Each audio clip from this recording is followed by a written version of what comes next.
سبحان الله، خسر اسمه، خسر مكانه، خسر سمعته. يعني في بعض الاوقات حتى العرب تعرف في الامور حتى التجاريه يقول لك المكان اللي جابك الرزق بلاش تبدل فيه، بلاش تغير فيه. العقليه راهي مشتركه من الشمال الى الجنوب، الى الشرق للغرب. لماذا تغير المكان يا ولدي؟ لماذا تغير المكان يا ولدي؟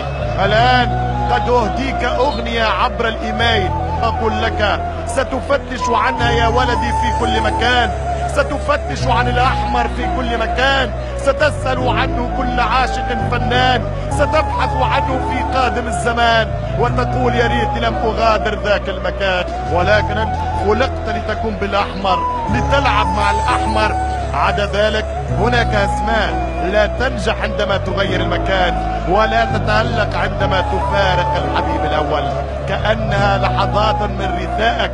نعم، في حياتك رفيق. وينه نيمار هذا طلع نمر صغير، نيمار ما يعمل شيء الاعلام البوق الاعلام ينفخ فيه. نيمار هذا في جيل الثمانينات والسبعينيات يبقى في المدرج يصفق على الشباب البرازيل، يضرب في مئات المليارات، شركات اعلام